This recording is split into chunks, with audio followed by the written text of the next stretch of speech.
Por otra parte, yo les había pedido el domingo, les había sugerido que leyeran unos cuantos capítulos, no sé si los leyeron, del libro del profeta Ezequiel, el capítulo 37, 38 y 39. Perfecto, muy bien. Veo que han hecho la tarea.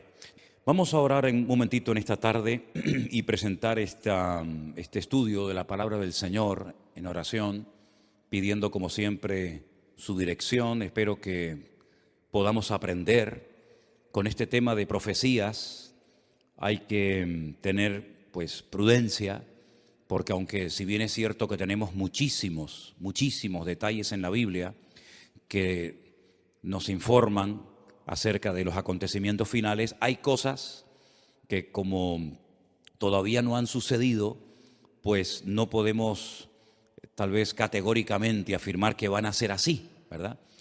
Pero por lo menos tener una base y más o menos saber qué es lo que el Señor nos está tratando de enseñar en estos tiempos en los que estamos viviendo.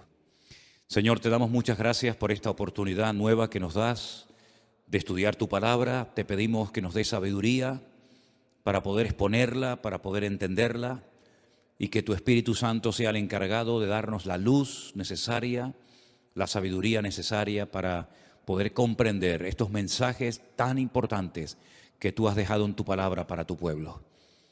Ayúdanos, Señor, y abre nuestro entendimiento. Te lo pedimos en el nombre precioso de Jesús. Amén y amén.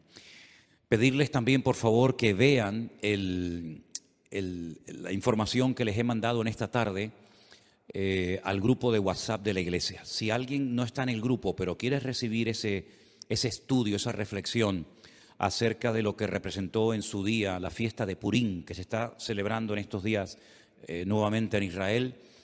Yo hace años ya di una explicación acerca de esos nombres, ¿verdad?, que aparecen a la derecha en las Biblias en hebreo y unas palabras a la izquierda, y cómo hay unas letras pequeñitas y unas letras grandes en comparación con otras, todo lo que eso representa. Y les mandé esta tarde ese artículo porque no tiene desperdicio, es muy, muy interesante. Solamente unos pequeños detalles para despertar el interés, para que vean o para que lean, mejor dicho, ese documental o esa información. La fiesta de Purim se llevó a cabo en los días de la reina Esther, ¿verdad?, y del rey Asuero. En estos días se lee todo el libro de Esther, volviendo a recordar la historia de cómo Dios salvó del exterminio, de la destrucción a todo el pueblo de Israel. Veis que el enemigo siempre quería más y más, ¿verdad?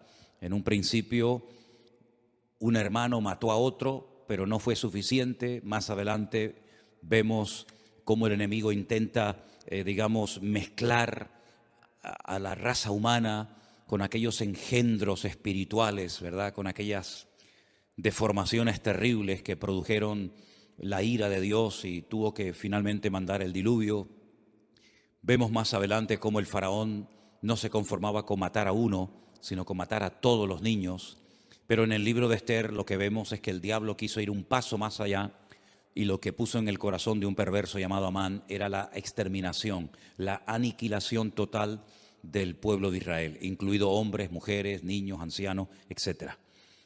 El Señor intervino de una forma milagrosa, y esa liberación, ese milagro se recuerda todos los años en una fiesta que, repito, se está celebrando en estos días y que se llama la fiesta de Purim. La palabra Purim viene de la palabra pur, que significa suerte. Purim es suertes, como se echó suerte sobre el pueblo de Israel, y el Señor, pues una vez más, protegió sobrenaturalmente a ese pueblo. Cuando se produce una matanza de los enemigos que querían destruir al pueblo de Israel, el rey Asuero, que es el marido de la reina Esther, le dice: hoy han muerto 500 hombres y los 10 hijos de Amán. ¿Tiene alguna petición más la reina? Y la reina, su esposa Esther, dice: quiero que mañana a los 10 hijos de Amán, que ya estaban muertos, los cuelguen en la horca. Y de ahí hay toda una explicación de esa palabra mañana, de cómo hay momentos en la que la reina Esther dice que se dirigía al rey Asuero, incluso mencionándolo por nombre, pero hay otros momentos en los que simplemente menciona la palabra rey, dando a entender de que le hacía la petición al rey, al Señor Dios Todopoderoso, y vemos cosas muy interesantes de cómo no hace mucho tiempo atrás ahorcaron también a otras 10 personas, y ese artículo que les he mandado esta tarde, yo ya lo había leído hace años, lo conocía, de hecho, les expliqué el tema de los números, de las letras en el libro de Esther, pero quiero que lo lean porque es muy interesante y una vez más, se demuestra la credibilidad de la Biblia. La Biblia es un libro matemáticamente perfecto que se adelanta en el espacio y en el tiempo, no solamente dándonos información de cosas que ocurrieron, sino de cosas que ocurrieron, pero que tienen un reflejo y una repercusión en el futuro. Y es muy interesante ese artículo y me gustaría de verdad que lo leyeran con detenimiento.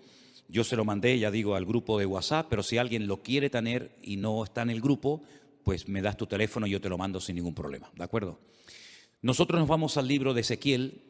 Ezequiel era un sacerdote que había sido llevado cautivo a Babilonia. Ustedes saben que las tribus del norte que formaron un país y adoptaron el nombre Israel y decidieron que Siquén, la actual Nablus, fuera la capital del reino del norte, fue arrasado tiempo antes de que Nabucodonosor decidiera atacar las tribus del sur.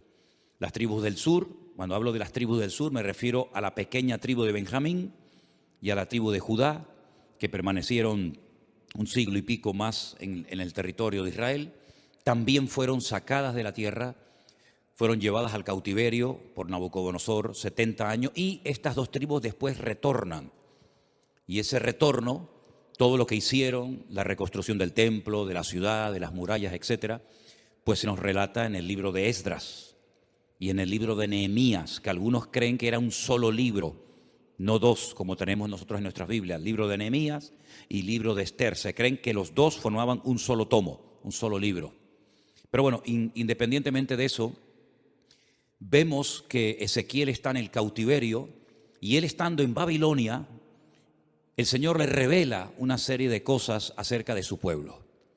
A través de una serie de sueños, de visiones, le muestra el retorno del pueblo de Israel, cómo volverían, y la ciudad de Jerusalén volvería otra vez a ser habitada, etcétera, etcétera. Pero aparte de eso, Ezequiel recibe una serie de revelaciones acerca del futuro, no para su época. Vimos el otro día, por ejemplo, el domingo, que algunas visiones, algunas profecías que recibió Daniel, las escribía, pero el Señor le decía, séllalas, porque esto no es para tu tiempo, esto es para los tiempos finales. Bueno, en cierto sentido también pasó algo parecido con Ezequiel. Ezequiel recibió profecías e información acerca de los últimos tiempos que él no vio durante su ministerio, durante su vida, el cumplimiento de estas palabras. El capítulo 38 y 39 de Ezequiel, digamos que van unidos, porque el 39 es una prolongación de lo que comienza a revelarle el Señor a Ezequiel. Y el capítulo comienza diciendo así: vino palabra de Dios diciendo, hijo de hombre. Esta expresión, hijo de hombre, es la forma como el Señor se dirigía y llamaba siempre al profeta Ezequiel.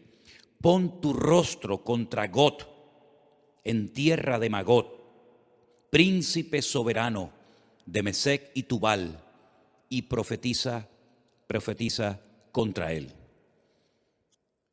Vamos a ir haciendo pausas según vayamos leyendo, porque hay algunas cosas que tengo que ir diciendo por el camino para que entendamos ciertas y determinadas cosas.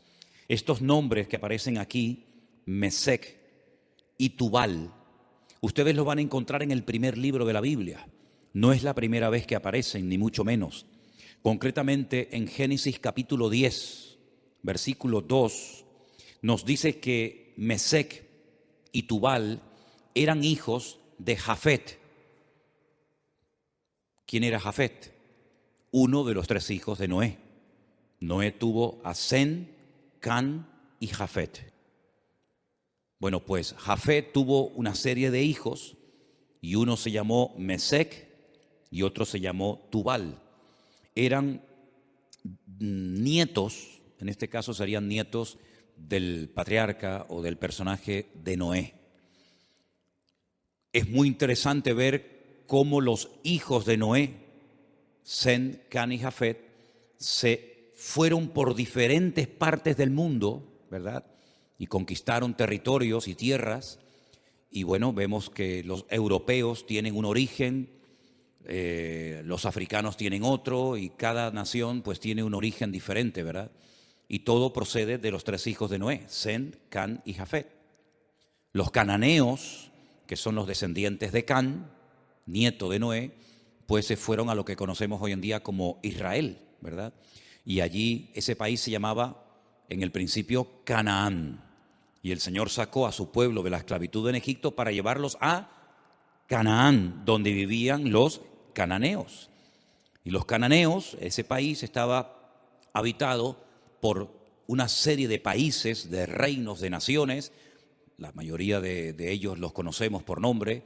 Allí estaban los filisteos, aunque no eran de Canaán. Los filisteos venían de la isla de Creta y decidieron ocupar la costa de lo que hoy en día conocemos como Israel, y ocuparon ciudades pues tan emblemáticas y tan conocidas como por ejemplo Gaza, que todavía se sigue llamando igual, Asdod, Askelón, Gat, Ecrón. Los filisteos, digamos, que vivían en la costa. Los jebuseos eran los que vivían en el monte Moriah, los que vivían en lo que sería Jerusalén. Y bueno, allí estaban los moabitas, los eteos, etcétera, etcétera. Y eran naciones que no les correspondía habitar en aquel lugar, e Israel tenía que expulsarlos de su tierra. Ahora, en los últimos tiempos, la Biblia dice que se levantará un príncipe soberano, se levantará un hombre que se llama en el Antiguo Testamento, uno de los nombres que recibe es God, pero si uno analiza el Antiguo Testamento, nunca hubo un hombre que se llamó God. God es simplemente un nombre que se le da a un personaje político que en los últimos tiempos decidirá unilateralmente, aunque realmente detrás de todo esto, por supuesto, siempre está la mano de Dios, atacar al pueblo de Israel desde el norte. No es como Amalek, que venía del sur, o como los moabitas, que venían del este, sino que este enemigo atacará a Israel desde el norte, seguramente cruzará los famosos altos del Golán y llevará a cabo una batalla tremenda. Ahora, lo que no se ponen de acuerdo los comentaristas es cuándo se va a llevar a cabo esa batalla en el valle de Meguido, la famosa batalla de Armagedón, ¿sí? Algunos dicen que esa batalla se va a llevar a cabo antes de la venida del Señor Jesucristo.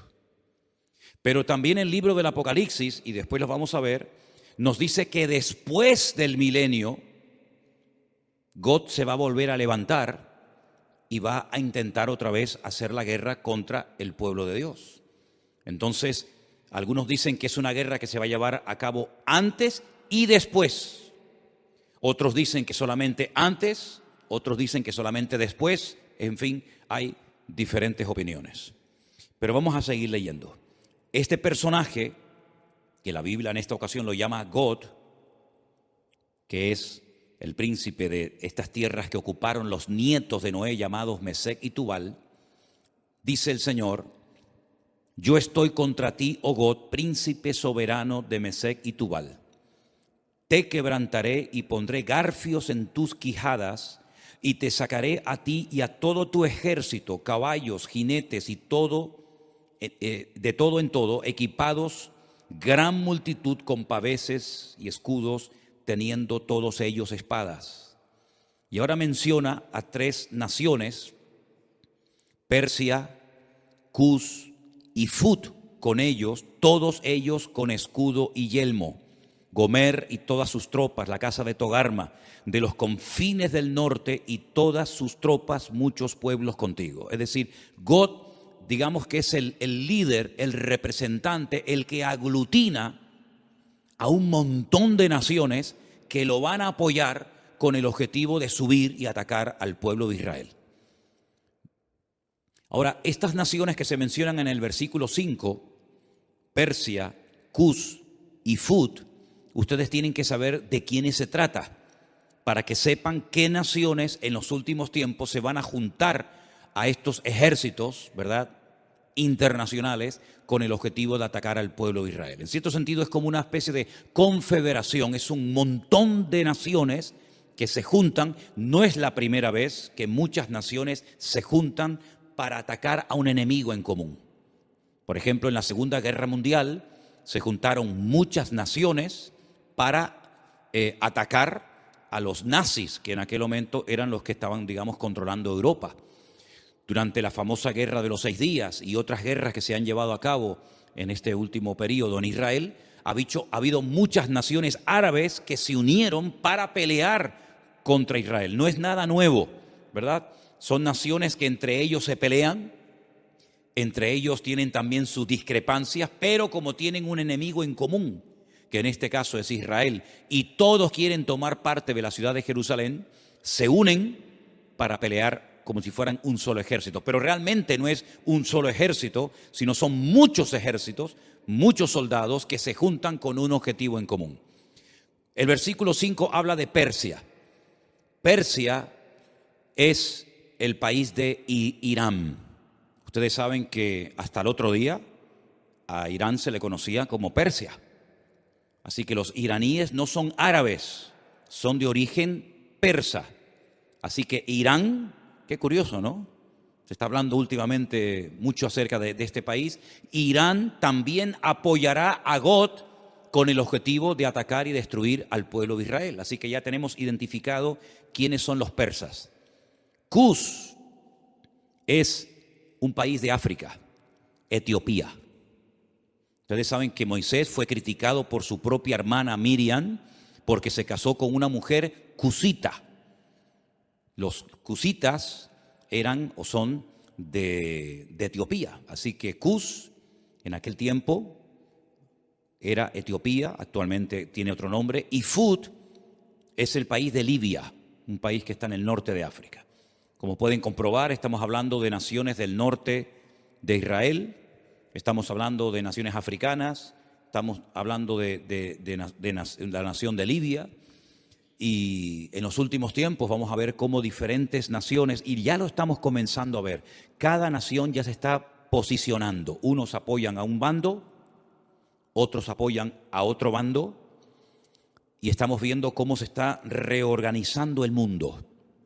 Unos a favor de estos por los motivos que sea, otros a favor de estos por sus propios intereses, pero vamos a ver en los últimos tiempos cómo van a ocurrir cosas muy rápidos en la economía y en otras circunstancias, que lo que van a hacer es que cada país, por pequeño o grande que sea, por influyente o poco influyente que sea, va a buscar dónde acomodarse, a quién apoyar y bajo qué paraguas me pongo. Si bajo el paraguas de Oriente, bajo el paraguas de Occidente, y estamos viendo. Solamente hay que ver un poquito los medios de comunicación y conocer un poco de la Biblia para darnos cuenta cómo el mundo se está reubicando, ¿verdad? Y vamos a ver cosas muy interesantes. Así que esas tres naciones ya las hemos identificado. Después, más adelante, pues a lo largo del capítulo, vemos cómo esta batalla se va a llevar a cabo en ese valle que hemos estado recientemente visitando, un valle realmente precioso, el valle de Megiddo, un valle inmenso. Se va a llevar a cabo una batalla como jamás en la historia se ha llevado ninguna batalla. El hombre parece que no aprende. Cuando terminó la Primera y la Segunda Guerra Mundial, muchas personas dijeron, bueno, después de estos conflictos ya hemos aprendido que en una guerra nadie gana, sino que todos pierden. Por lo tanto, no tiene ningún sentido que los pueblos, que las naciones se sigan enfrentando la una con la otra, pero vemos que el hombre no aprende. Vemos que de vez en cuando salta por algún sitio, salta por algún otro lugar. Esa batalla va a ser tan terrible, tan terrible. No vamos a leer los 2 capítulos porque ya ustedes los han leído, pero el objetivo de todo esto es que Dios va a permitir, Dios va a atraer a todas estas naciones que odian al pueblo, al Estado de Israel, para que Él demuestre su poder y quede definitivamente claro de una vez por todas que Él es el Rey de Reyes y el Señor de los Señores, y que a su pueblo nada ni nadie lo puede destruir. Todos los imperios, y podríamos hacer una lista enorme, todos los imperios, todos los países, todas las naciones que han intentado con todas sus fuerzas destruir al Estado de Israel prácticamente o han desaparecido o no son prácticamente nada en el tiempo presente. Miren ustedes, por ejemplo, el imperio egipcio, no queda absolutamente nada de él, los babilónicos, los persas, los medos, los griegos, los romanos, diferentes imperios que a lo largo de la historia se propusieron arrasar a este pueblo, porque este pueblo no solamente es un pueblo, no solamente son personas, sino que representa una serie de valores, una serie de principios y sobre todo representa que hay un Dios detrás de esa nación, que hay una Biblia, que hay una palabra de Dios detrás de esa nación, y lo que el enemigo no quiere bajo ningún concepto es que Dios sea reconocido como el soberano de todas las naciones de la tierra. Ahora bien, cuando termine esa batalla tremenda en el Valle de Meguido, sí me gustaría leer a partir del versículo 4 del capítulo 39, donde dice: sobre los montes de Israel caerás tú y todas tus tropas, y los pueblos que fueron contigo, a aves de rapiña de toda especie y a las fieras del campo te he dado por comida. Es muy interesante, cuando estuvimos recientemente ahora hace unas semanas en Israel, que la ruta migratoria más importante de aves en Europa pasa por el Valle de Meguido. El año pasado pasaron 2 billones con B, 2 billones de aves migratorias por el Valle del Jordán, cruzando todo el Valle de Meguido y viniendo cigüeñas, águilas y un montón de aves a Europa y al norte de África, huyendo del frío en las rutas migratorias. Hay un ave de rapiña que son los milanos, que parece como si fuera un águila, que tienen la cola como en forma de horquilla, que en España estaba prácticamente extinguido. Nosotros hemos visto a centenares y a centenares de milanos, que son como un aguilucho grande, revoloteando en el Valle del Jordán hasta hace unas semanas atrás. Es muy interesante ver cómo las aves de rapiña, que tienen su ruta migratoria por ese valle, dice que son llamadas para que coman las carnes de reyes, de príncipes, de soldados, de generales, de comandantes que van a intervenir en ese campo de batalla. Es realmente interesante. Sobre la faz del campo caerás, verso 5, porque yo he hablado, dice Jehová el Señor. Enviaré fuego sobre Magog y sobre los que moran con seguridad en las costas, y sabrán que yo soy el eterno Dios. Haré notorio mi santo nombre en medio de mi pueblo Israel, y nunca más dejaré profanar mi santo nombre, y sabrán las naciones que yo soy Jehová, el Santo de Israel. He aquí viene y se cumplirá, dice Jehová el Señor, este es el día del cual yo he hablado. Los moradores de las ciudades de Israel saldrán y encenderán y quemarán armas, escudos, paveses, arcos, saetas, dardos de mano y lanzas, y los quemarán en el fuego 7 años. Armamento que traerán esas naciones servirá de combustible durante 7 años después de que finalice la guerra. No traerán leña del campo ni cortarán de los árboles, sino quemarán las armas al fuego y despojarán a sus despojadores y robarán a los que les robaron, dice Jehová el Señor. En aquel tiempo yo daré a Gog lugar para sepultura allí en Israel. Es allí donde va a ser sepultado, donde va a ser enterrado este personaje, en el valle de los que pasan al oriente del mar, y obstruirá el paso a los transeúntes, pues allí enterrarán a Gog y a toda su multitud, y lo llamarán el valle de Amón Gog, que significa la multitud de Gog. Aquí habla de multitud, no especifica el número de esa multitud, pero el Apocalipsis sí nos da ese dato, porque nosotros no solamente tenemos el Antiguo Testamento para saber las cosas que van a ocurrir, por dónde van a atacar, cuántos van a atacar, cuánto tiempo estarán enterrando cadáveres, etcétera, etcétera, sino que además tenemos la información tremenda del Nuevo Testamento, sobre todo las cartas de Pablo a los tesalonicenses, las cartas de Pedro, parte también de la epístola cortita de Judas y sobre todo el libro del Apocalipsis, donde nos da una información de millones y millones de soldados, 200 millones de soldados que subirán por toda esa cordillera, por esos valles, en dirección a Jerusalén. Pero allí muere este hombre, este personaje, y la casa de Israel los estará enterrando por 7 meses para limpiar la tierra. 7 meses todos los días enterrando muertos. Hermano, estamos hablando de multitudes, de millones de personas. ¿Cuánto se tarda en enterrar a la gente? Con una pala mecánica haces una zanja enorme y comienzas a echar cadáveres dentro. Pues 7 meses enterrando todos los días muertos. Y los enterrará todo el pueblo de la tierra. Y será para ellos célebre el día en el que yo sea glorificado, dice Jehová el Señor. Y tomarán hombres a jornal que vayan por el país con los que viajen para enterrar a los que queden sobre la faz de la tierra, a fin de limpiarla. Al cabo de 7 meses harán el reconocimiento. 7 años quemando el armamento, 7 meses enterrando cadáveres, y pasarán los que irán por el país, y el que vea los huesos de algún hombre pondrá junto a ellos una señal, hasta que los entierren los sepultureros en el valle de Amón-Got. También el nombre de la ciudad será Amona, y limpiarán la tierra. Y tú, hijo de hombre, así dice el Señor, di a las aves de toda especie. Les recuerdo, 2 billones de especies de aves pasaron el año pasado por ese valle.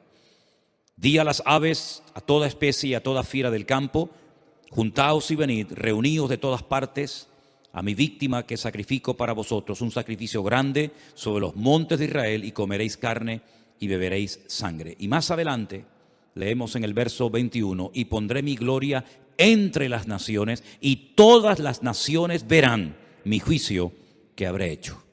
Cuando termine esa batalla, al final de lo que llamamos o conocemos como el nombre de la gran tribulación, comenzará un período de 1000 años que se conoce como el milenio o la era milenial del Mesías. Y dice Zacarías capítulo 14, y esto es literal, no hay que buscar una aplicación simbólica porque es literal. Y las naciones que hubieren sido salvas, no es que se hayan convertido, sino que se salvaron de la muerte en esta batalla tremenda, tendrán que subir todos los años a Jerusalén a celebrar la fiesta de los tabernáculos. Y la fiesta de los tabernáculos se suele celebrar generalmente entre los meses de septiembre y octubre. Y quiero que leamos literalmente el pasaje de Zacarías capítulo 14 para que vean un dato muy interesante que nos da este profeta acerca de esta batalla y acerca de las naciones que escaparán del juicio en este valle de Megiddo.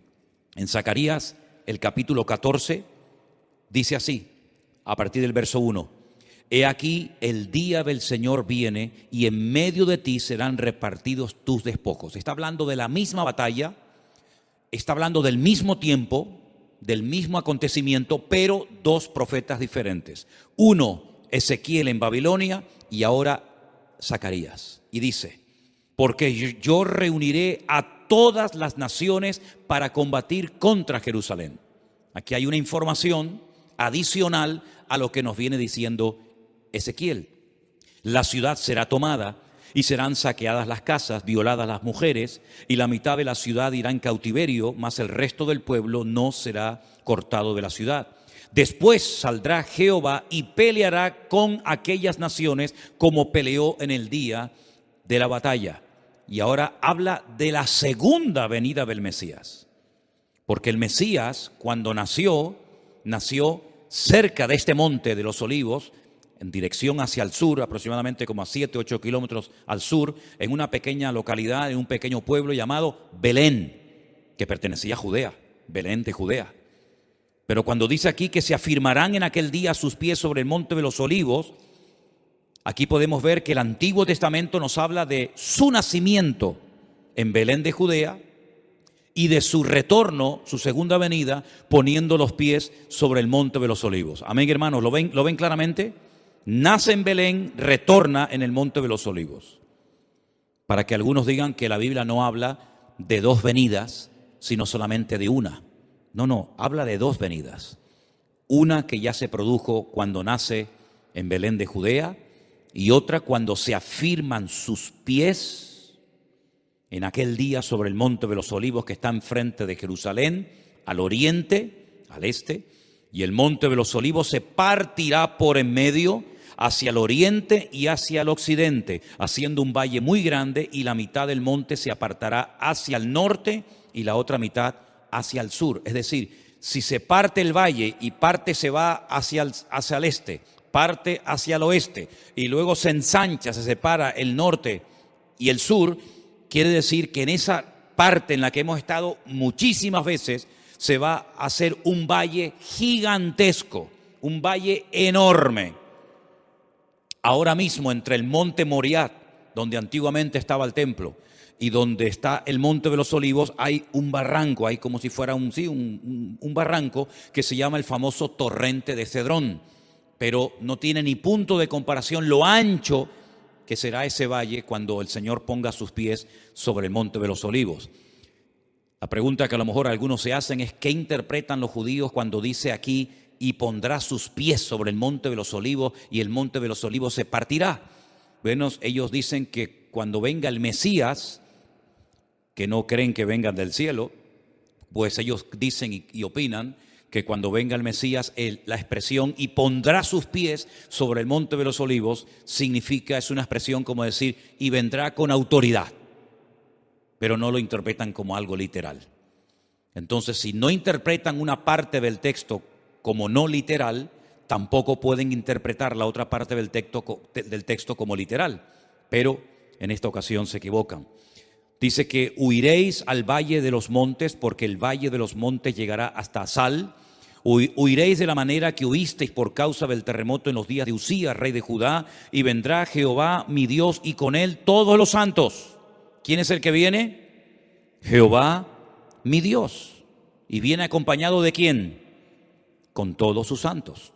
Esta es la segunda venida del Señor Jesucristo, donde todo ojo le verá, toda rodilla se doblará y toda lengua confesará que Él es el Señor, para gloria de Dios Padre.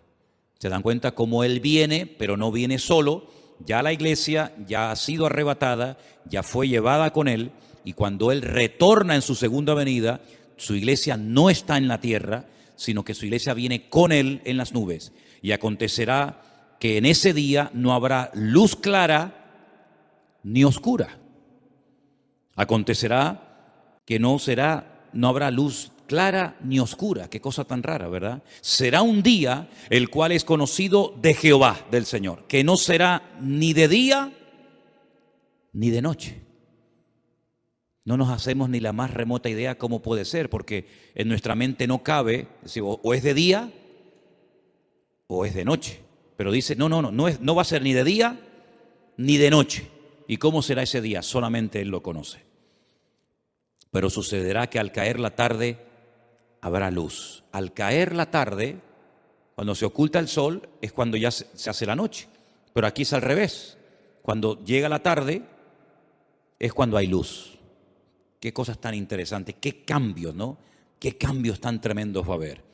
Acontecerá también en aquel día que saldrán de Jerusalén aguas vivas como ríos. ¿Saben que hay un barrio en Jerusalén por el cual hemos caminado muchísimas veces, que es el barrio de las 100 puertas, el barrio de los ultraortodoxos judíos, el barrio de Mea Sharim, las 100 puertas, que han descubierto que por debajo de ese barrio corren ríos de agua tremendos, como aguas subterráneas? Tal vez cuando se produzca ese terremoto tremendo, al poner sus pies sobre el monte de los olivos, esas aguas broten, salgan hacia arriba, y dicen que la mitad de esas aguas irán hacia el mar oriental y la otra mitad hacia el mar occidental, en verano y en invierno. Israel es el único país que tiene 4 mares, 2 internos y 2 externos. Tiene un mar que realmente es un lago, pero lo llaman el lago o el mar de Genesaret al norte. Más hacia el sur está el mar Muerto, que es mucho más grande que el mar de Galilea. Luego al oeste está el Mare Nostrum, el mar Mediterráneo, que según como se mire, ahí termina o ahí empieza el mar Mediterráneo y llega hasta el Peñón de Gibraltar. Y luego al sur, ¿verdad?, está el Mar Rojo o el Mar de los Juncos, porque tiene un color rojizo por unas hierbas que hay allí. Como hay otro mar que se llama el Mar Negro, por unas algas que hace que parezca que el agua está negra, ¿verdad? Y dice que hay aguas de Jerusalén que llegarán y entrarán en el mar Mediterráneo, y otra parte de las aguas entrarán en el Mar Muerto, y Jehová será rey sobre toda la tierra, y en aquel día Jehová será uno, y uno su nombre, ¿verdad? No se le va a llamar de diferentes maneras, sino que uno será su nombre, tendrá un solo nombre. Y toda la tierra se volverá como llanura desde Geba hasta Rimón, al sur de Jerusalén, y ésta será enaltecida y habitada en su lugar desde la puerta de Benjamín hasta el lugar de la puerta primera, hasta la puerta del ángulo, y desde la torre de Anael hasta los lagares del rey. Y morarán en ella, y no habrá nunca más maldición, sino que Jerusalén será habitada confiadamente. No estamos haciendo referencia a la nueva Jerusalén, que es la que Juan recibe en revelación y que nos cuenta cómo es en el capítulo 21 y el capítulo 22 del libro del Apocalipsis. Esta no es la nueva Jerusalén, esta es la Jerusalén renovada, transformada, pero terrenal, ¿verdad?, en la cual Cristo, con todo su pueblo, sus hijos, estará reinando durante 1000 años. Pero no es la nueva Jerusalén de las calles de oro, las puertas de perla, etcétera. Pero se vivirá en esa ciudad. Y esta será la plaga con la que herirá Jehová o el Señor a todos los pueblos que pelearon contra Jerusalén. Eso no lo dice Ezequiel. Ezequiel dice que las tropas de Gog, o del anticristo, si lo prefieren así, quieren atacar y destruir Israel, pero dice que morirá, que será enterrado en Israel, pero no dice cómo morirán las personas en el campo de batalla. Pero Zacarías sí. Zacarías sí recibió el dato, la revelación de cómo morirían. Dice que será como una especie de plaga. Esta será la plaga con la que Jehová herirá a todos los pueblos que pelearon contra Jerusalén. Escuchen, la carne de ellos se corromperá estando ellos sobre sus pies. Están de pie, no están sentados ni acostados, están de pie, peleando, batallando. Se consumirán en las cuencas sus ojos, y la lengua se les deshará en su boca. ¿Esto qué es? ¿Un ataque bacteriológico? ¿Un ataque nuclear? Pero esta será la forma como morirán esas personas que fueron a atacar a Jerusalén.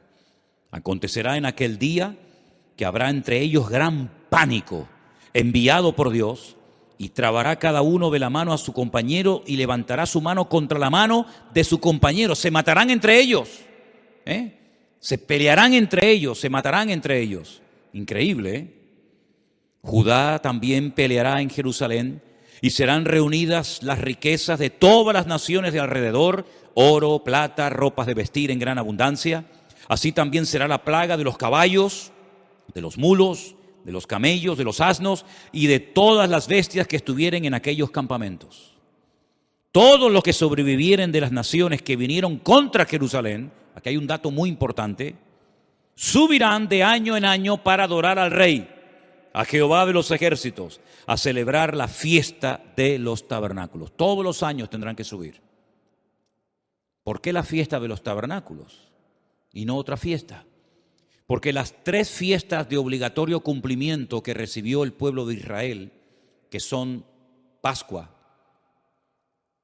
Pentecostés o Shavuot y la fiesta de los tabernáculos, las 2 primeras ya tuvieron un cumplimiento profético en la vida del Señor Jesucristo. Dice Pablo, Él es nuestra Pascua. Jesús fue sacrificado, fue crucificado, murió en la fiesta de Pascua. El cordero que se mataba, al cual no se le podía partir ningún hueso en la fiesta de la Pascua, tipifica, representa al Cordero de Dios que quita el pecado del mundo, que es nuestro Señor Jesucristo. La fiesta de las semanas, o Shavuot, o Pentecostés, como la conocemos nosotros, ya tuvo su cumplimiento profético. Fue el día que el Señor decidió derramar de su Espíritu Santo sobre las 120 personas que estaban en aquel aposento, en aquella casa, y comenzaron a hablar en otras lenguas y comenzaron a evangelizar a miles de personas que se convirtieron en aquel día. Pero la fiesta de los tabernáculos no ha tenido un cumplimiento profético en Cristo. Pero dice en el libro del Apocalipsis que cuando Él venga, Él pondrá su tabernáculo entre los hombres. Y su tabernáculo, su suká, es nada más y nada menos que su misma presencia. Él nació en la fiesta de los tabernáculos y Él exigirá que en la fiesta de los tabernáculos todas las naciones que hubieren sido salvas tienen que subir de año en año a Jerusalén, a adorar al Rey, a Jehová de los ejércitos, y el que no suba, dice la Biblia en el verso 17, no vendrá sobre ellos lluvia. ¿Qué les parece? Si la familia de Egipto no subiere y no viniere, sobre ellos no habrá lluvia. Vendrá la plaga con la que el Señor herirá a las naciones que no subieren a celebrar la fiesta de los tabernáculos. Esta será la pena del pecado de Egipto y del pecado de todas las naciones que no subieren para celebrar la fiesta de los tabernáculos. Así que cuando nosotros decimos que lo mejor y lo peor está por venir, es cierto, queridos hermanos. Cosas tremendas que hemos leído en esta noche, por lo menos en parte, y otras que no hemos leído, tienen que suceder en algún momento. ¿Quién nos iba a decir a nosotros que íbamos a ser protagonistas de ciertas y determinadas cosas que ya han visto y están viendo nuestros ojos cada día? Yo les recuerdo que hace 2 años, solamente 2 años, no se hubiera podido celebrar aquí este culto, porque estábamos todos confinados, encerrados en nuestras casas. Y esa experiencia, que para algunos era una locura y un disparate, que todas las naciones de la tierra, que todos los cristianos del mundo, que todas las iglesias, igual da de la denominación a la que sean, tendrían que cerrar las puertas durante algunas semanas o meses, ya en nosotros es un hecho que ya sabemos que pasó, porque también lo vivimos en carne propia.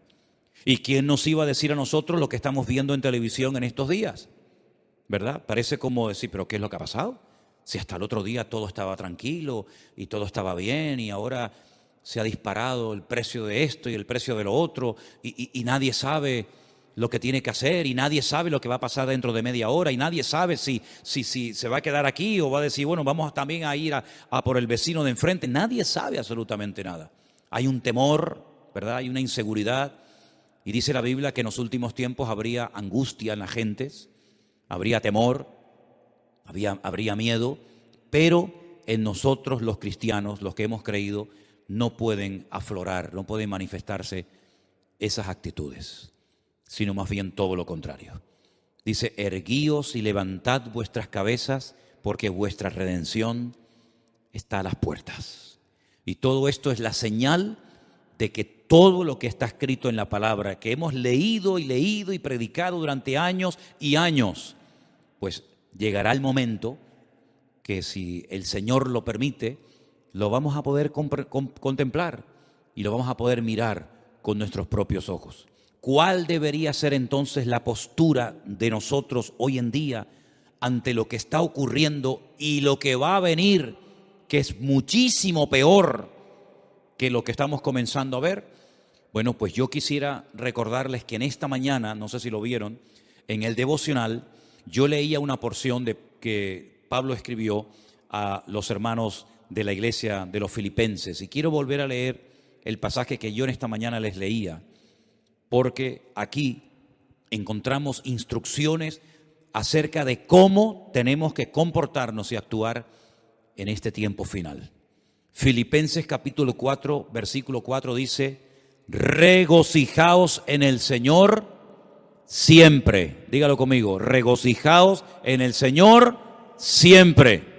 No solamente cuando hay dinero y abundancia de trabajo y salud y juventud no, siempre. Ahora, si uno se pregunta en qué momento de la vida se encontraba el autor de esta carta, de estas palabras, pues humanamente hablando, en el peor momento de su vida.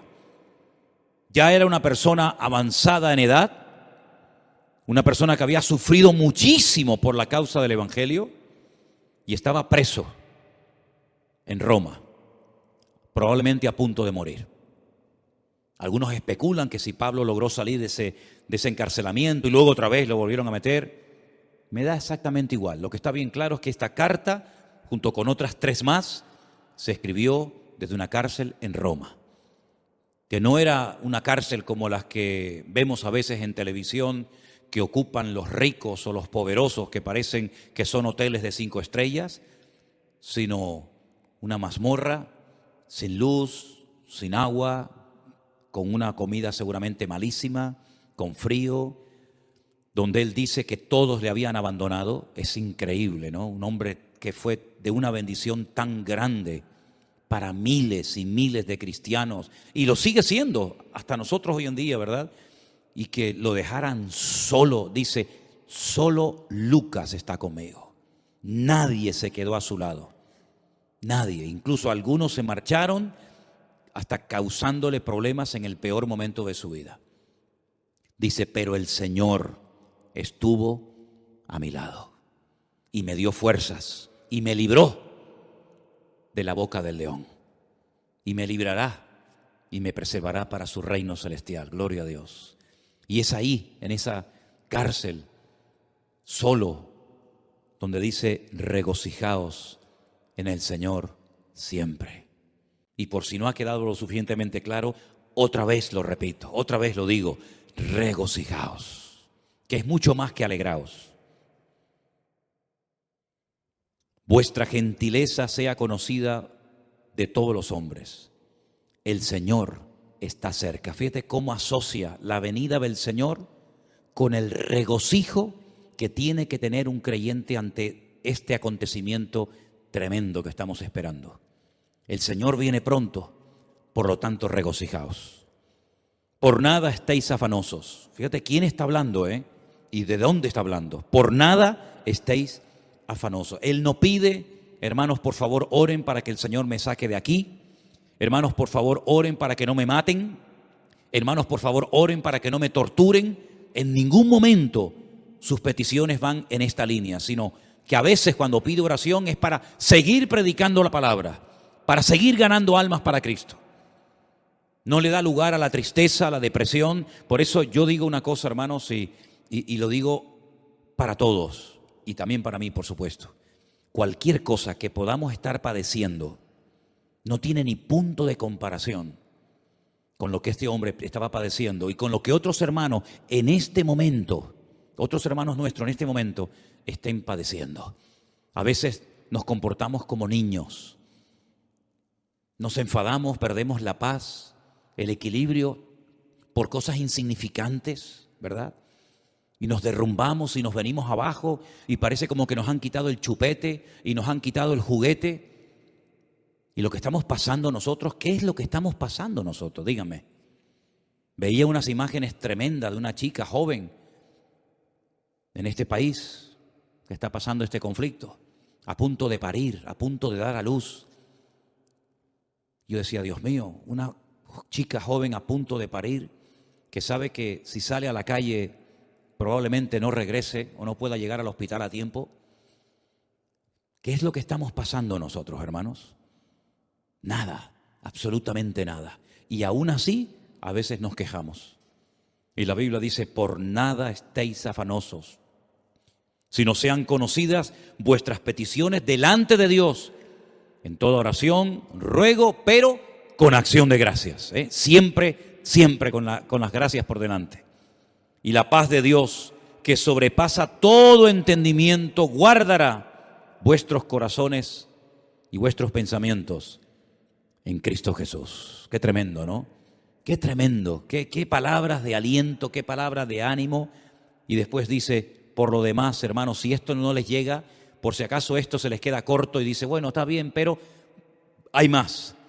Todo lo que es verdadero, todo lo honesto, todo lo justo, todo lo puro, todo lo amable, todo lo que es de buen nombre, si hay virtud alguna, si algo digno de alabanza, en esto pensad. Cualquier pensamiento que no cumpla con estos requisitos, no lo admita, no le dé lugar ni a palabras, ni a pensamientos, ni a actitudes, ni a conversaciones que no sean honestas, que no sean de buen nombre, que no glorifiquen al Señor, ni un minuto de mi tiempo. Y termina diciendo, y lo que aprendisteis, y recibisteis, y oísteis, y visteis en mí, esto haced, y el Dios de paz estará con vosotros. La paz del creyente en este tiempo tiene que estar por encima de cualquier circunstancia, por encima de cualquier mala noticia, por encima de cualquier prueba. La paz del Señor guardará nuestros corazones y pensamientos en Cristo Jesús, Señor nuestro. ¿Cuántos dicen amén? No permitas que nada ni nadie te robe la paz de tu corazón. Si ves que la estás perdiendo, la paz, a lo mejor es que estás oyendo y viendo demasiado lo que no tienes que ver ni oír tanto. Y te hace falta más Biblia. Porque cuando falta paz es porque falta Biblia en tu corazón. Pero cuando hay abundancia de palabra, cuando hay abundancia de presencia del Señor y de su palabra en nuestras vidas, no hay lugar a la angustia, al desánimo, a la depresión. ¿Por qué? Porque yo sé en quién he creído. Y mi confianza está puesta 100% en el Señor. Y yo sé que me puedo regocijar y puedo tener paz y puedo dar gracia y puedo darle ánimo a los que están desesperados. Porque dicen que las consultas a los psiquiatras, a los psicólogos han aumentado porque la gente está como en un bucle y no saben cómo salir. Antes era la pandemia, ahora es no sé qué y mañana será no sé cuánto. Y siempre parece que salimos de una desgracia para meternos en otra. El mundo va así. Pero sin embargo nosotros los cristianos podemos cada mañana levantarnos y decir, Señor, es verdad, no tengo tanto dinero como tenía tiempo atrás. No tengo tal vez el trabajo que me gustaría tener. No tengo esto, no tengo lo otro, pero te tengo a ti. Y teniéndote a ti, lo tengo todo. Porque el Señor es mi pastor y nada me faltará. ¿Cuántos dicen amén? Cierra tus ojos en esta tarde, ahí donde estás. Repito, no permitas que nada ni nadie te robe la paz de tu corazón. Al Señor le costó la vida derramar su sangre en una cruz para que tú y yo hoy en el siglo XXI, con la que está cayendo, pudiéramos vivir en paz permanentemente. Y te doy gracias, Señor, porque tú nos das la paz no como el mundo la da, sino que la paz tuya es la verdadera, la auténtica, la genuina, la que anhela nuestra alma.